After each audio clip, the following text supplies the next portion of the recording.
Hi everyone, this is Mrs. V Chen. Welcome to my Form 6 Cost Accounting lesson number 9.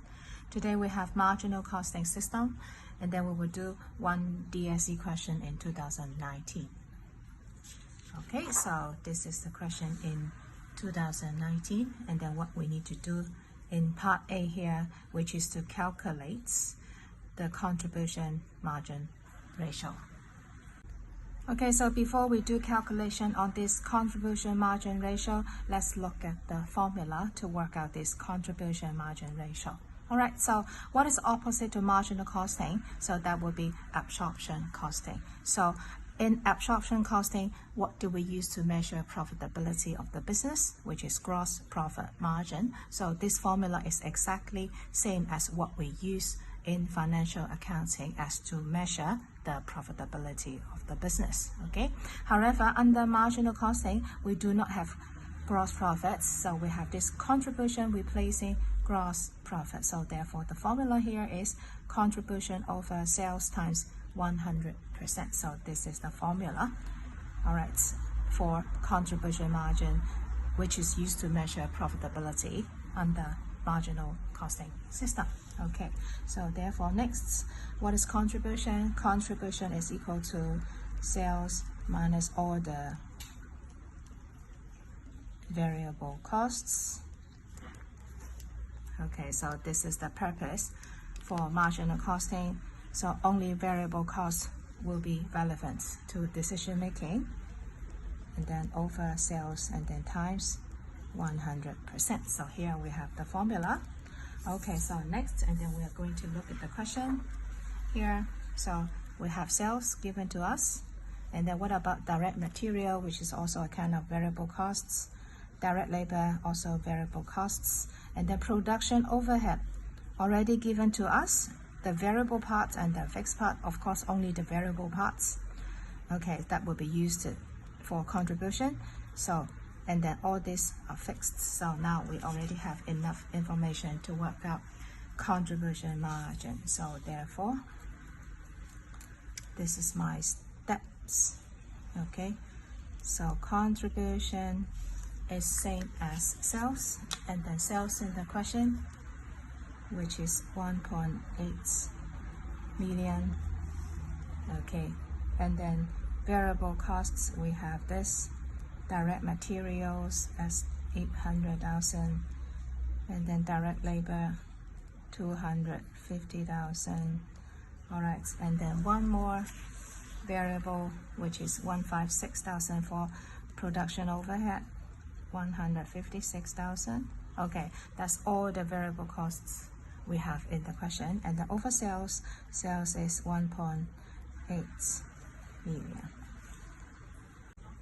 Okay, so therefore, if you use calculator, you will get this contribution margin ratio, which is 33%. So therefore, this is the conclusion. What is contribution margin ratio under marginal costing system? This is the formula. And then if we are using absorption costing system, we do not have contribution margin. However, we have this gross profit margin instead. Okay, next we come to part 2 here. What we need to do is to calculate the sales amounts at which the company will achieve a quarterly profit of 300,000. So to do this calculation, I'm going to draw you a diagram to explain to you how do we get sales when we are given this quarterly profit of 300,000. And also check again. So all information here, sales and cost information, which is also already for a quarter. All right, so here is my diagram to explain to you. Okay, so income statement. So under marginal costing system, we have all sales minus variable costs, and then we get contribution. Okay, so what's left as period cost here? All fixed costs will be treated as period costs. Now the unknown is sales in part 2. This is what we need to calculate. However, we are given this quarterly profit of 300,000. So therefore, I put this 300,000 here. Okay, and this is the unknown that we have to find, which is sales here. Okay, so now what do we know here? Fixed costs. We have 3 kinds of fixed costs in this question. So they are here. So fixed production, so 190,000. Okay, so what else fixed? So we have this fixed admin, which is 139,400, and then we also have fixed part for this selling and distribution, which is 90,000. Okay, so therefore altogether, how much is total fixed costs?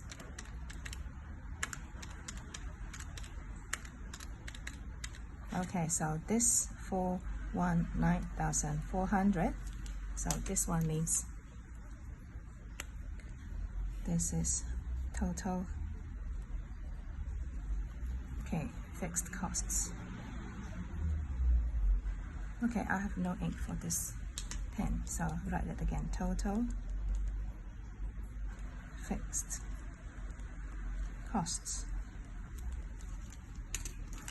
Alright, so here we have total fixed costs. Okay, so therefore, if we know net profits and then we know this total fixed cost, then we can go back to work out this total contribution here. Alright, so how much will be total contribution? So that will be equal to this one plus 300,000. So that this is the figure 719,400 as total contribution if we want to get net profit of 300,000. Okay, so after all this analysis, I can go back to this contribution margin ratio we have worked out in the first part here, 33,000, and then I start with the formula again. Contribution over sales is formula of contribution margin ratio, and now we have this contribution which is equal to 719,400, and then over sales, which is the unknown, okay, and that is equal to 0.33. So therefore I can work out sales in this way in order to achieve the net profits of 300,000. So that will be 179,400 divided by 0.33. Okay, so this is the sales that we have to make in order to get net profit of 300,000. Okay, so next part B here, we need to prepare income statements using the marginal costing system. So here is my income statement. So we start with a nice heading, and now this is income statement for the quarter ended. So again, since this is using marginal costing system, we do not have gross profit. We change that to contribution, and contribution is equal to sales minus all the variable costs, and then fixed cost here will be treated as period costs under marginal costing system. Alright, so next we need to analyze the question in this way. So during the quarter ended 31st March 2019, so we have the changes, okay, for this following. So the first point, selling price reduced by 5%, and then sales volume increased by 20%. So therefore we need to analyze, okay, the change because of point 1 and point 2 here, step by step.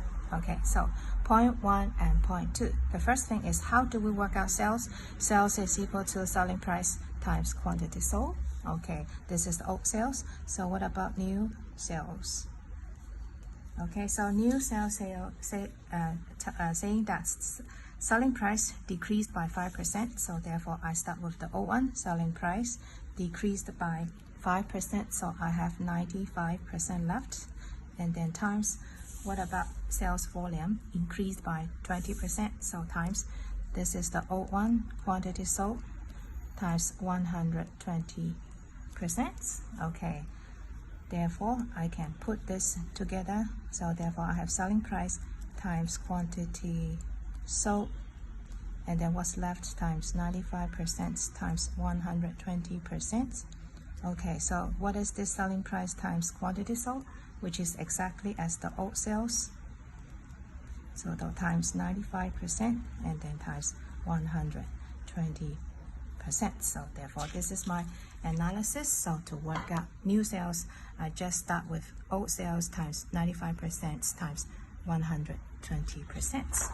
So therefore my sales here, so the old sales is 1.8 million, and then times 95% times 120% to get the new sales.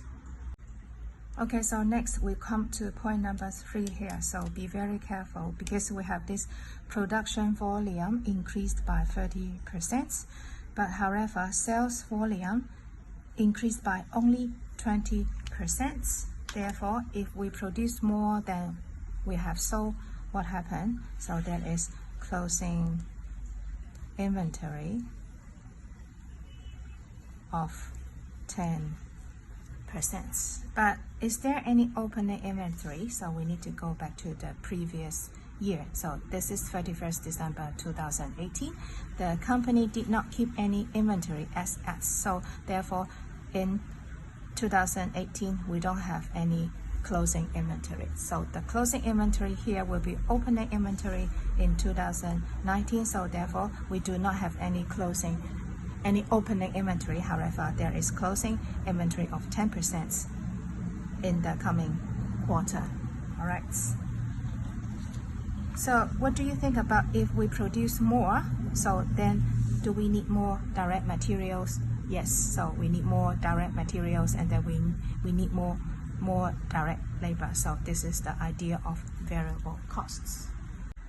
Okay, next I need to explain this to you. So point number 3, we produce more quantity. So therefore, point 6 here, through bulk purchase, the direct material unit price decreased by 8%. So if we produce more, then we need to buy more direct materials. So therefore, we get a discount of 8%. So here is the analysis of point 3 and point 6. So all direct material is equal to price times quantity produced. Okay, and what happened to price?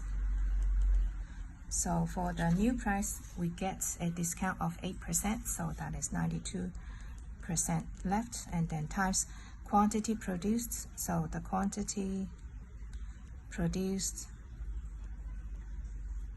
times, okay, the new quantity increased by 30%, so times 130%. So therefore, I can put this together as the old direct material. So that is price times quantity produced, and then times 92% and times 130%. And for this part, this is the same as the old direct material, and then times 92% times 130%. Okay, so you can see the analysis is similar to how we work out new sales. So therefore, here is my workings for direct materials. So this is the old one.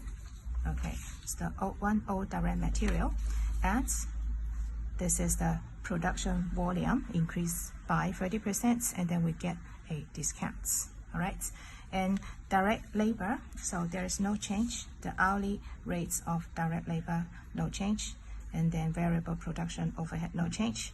Okay, but however, this is the old one, but the quantity increased to this 130%, or increased by 30%, and the old one is this. So this is how we work out the new variable costs.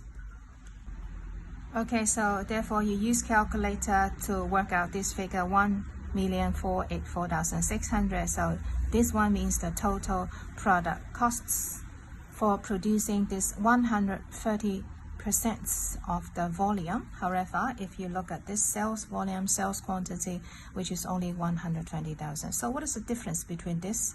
That means if we produce more, however, we sell less, that means we have this closing inventory. So this is the total one, okay, which is equivalent to 100% of the inventory, and then the closing inventory is the difference between the product quantity produced and the quantity sold. So therefore, according to point 3 here, volume 30% increased by 30%, and sales increased less than that, so the difference is closing inventory of 10%. All right, so this is minus this one, minus closing inventory. Therefore, we get contribution, which is 681,600. So this is very, very important. Okay, so therefore, we have an alternative method to show contribution. Okay, so if we put this as 120% about the quantity sold, and also here this is also quantity sold, and also quantity sold. And however, we have this at costs. In that case, therefore, we do not need to bother, or we do not need to think about closing inventory in that way. And actually, you can see the answer for contribution, 681,600, and then 6,081,600, which is exactly the same. So, okay, you either show income statement in this way, or you can show in this way, but be careful if you have this 130%, don't forget we have closing inventory. Okay, and this is the way that we work out closing inventory. Okay, so what's left in the income statements as period costs? So that will be all fixed cost under marginal costing system. So we have fixed production overhead, fixed admin, and fixed selling. Just be very careful about the language here. So saying that fixed production overhead increased to, so that means this is already the new value. And also fixed selling and distribution expenses increased by, so therefore be very careful. For this selling, you have to add 10,000 to the old value, and then for this fixed production overhead, which is already the new value. Okay, so therefore we have total fixed cost here, and then total contribution minus total fixed cost, we get net profit. So, and then the alternative method here, the first parts, if you have this 120% and 120%, and then you don't need to bother about the closing inventory. And then for the second half here, for period costs, which is exactly the same. So what is not the same? Just if you have this same for quantity sold and also quantity produced, which is same, all right, then you don't have closing inventory here. But if you use this 130% quantity, which is more than quantity sold, then you need to calculate closing inventory. All right, next we come to the final part in this question, which is to give one advantage of adopting marginal costing system. All right, so here we have all advantages of using marginal costing system. So one is to facilitate decision making, as we treat fixed costs as period costs. Okay, all fixed costs are sunk costs, and which are irrelevant to decision making. And here we do revision on definition of sunk costs again. Sunk costs means cost incurred by decision made in the past. Okay, so therefore it has no effect on future decision. All right, and next, another advantage, which is to facilitate prediction on the changes in profits. So whenever we change selling price or sales volume or anything of the variable costs, so, and then we have just finished that in part B before. So how do we get net profits? Whenever there is a change in selling price or the sales volume or anything change in variable costs, so that would be easier to get net profits if we use marginal costing system. All right, so that's all about today's lesson. Okay, thank you for watching my video. I'll see you next time. Bye bye.